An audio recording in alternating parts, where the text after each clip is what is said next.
Art divinatoire de l'ancienne Égypte, le Fa est une pratique traditionnelle par laquelle l'homme peut communiquer avec Dieu le Suprême à travers les consultations. Plus qu'une science, le Fa est un guide qui renseigne l'homme sur son passé, son présent et son futur et l'oriente depuis sa naissance jusqu'à sa mort sur comment il doit se comporter pour une vie terrestre réussie et comblée. Selon les prêtres du Fa, il est aussi souvent sollicité pour révéler les situations obscures qui dépassent la dimension humaine et propose des solutions. Le Fa, c'est une pratique divinatoire qui nous permet de tracer le chemin depuis le Dieu le Tout-Puissant, le Créateur, vers nous les humains. Et le Fa permet de connaître trois choses simplement.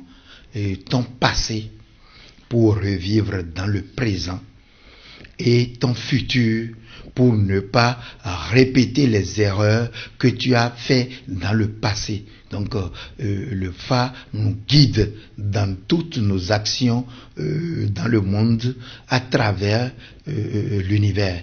Selon l'histoire, le Fa a été découvert pour la toute première fois en Égypte, d'où il a transité par le Nil, ensuite par l'Afrique de l'Ouest, à travers le Nigeria, plus précisément dans la ville d'Ifé, où il est adopté notamment par les Yoruba.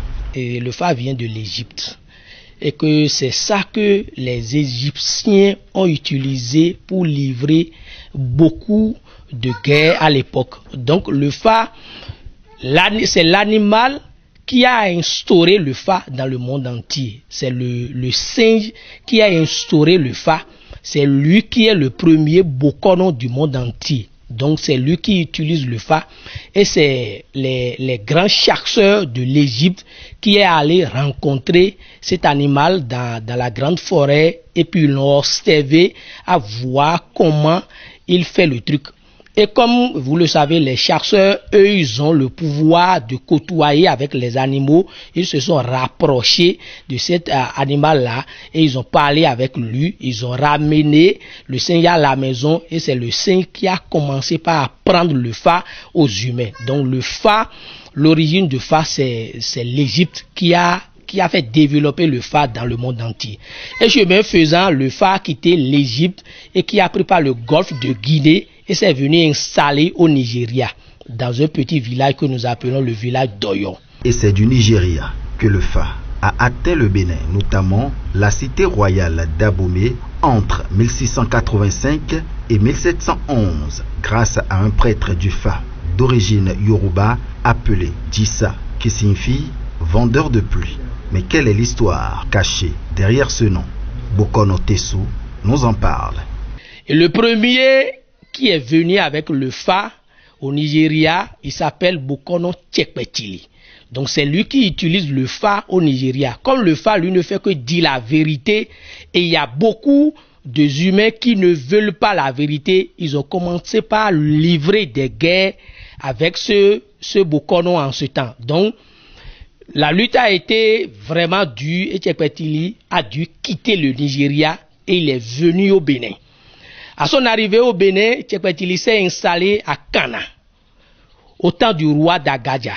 Donc, quand Tchekpetili s'est installé, le royaume de Dahomey en ce temps avait des problèmes parce qu'il y a une tendance qui a fait qu'il n'y avait plus de pluie.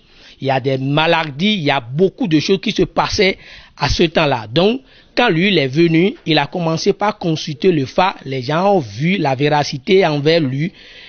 Ils sont partis au couvent aller informer le roi qu'il y a un devin qui est venu et puis il a commencé par révéler des trucs. Le roi a fait appel à ce dernier et il est venu au couvent.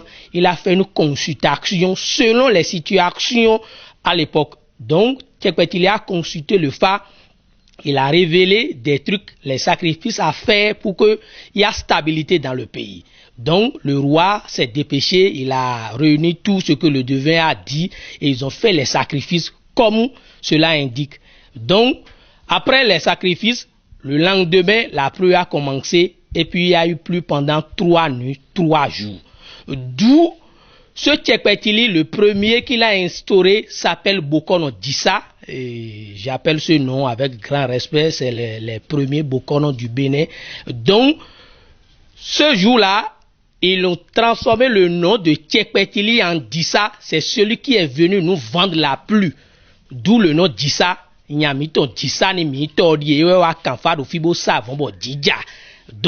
son nom Tchekpetili est rentré sous et puis le Dissa a pris le dessous. Donc, c'est ça l'arrivée du Fa, et comme ça les parents, les aïeux ont pratiqué le Fa jusqu'à nos jours.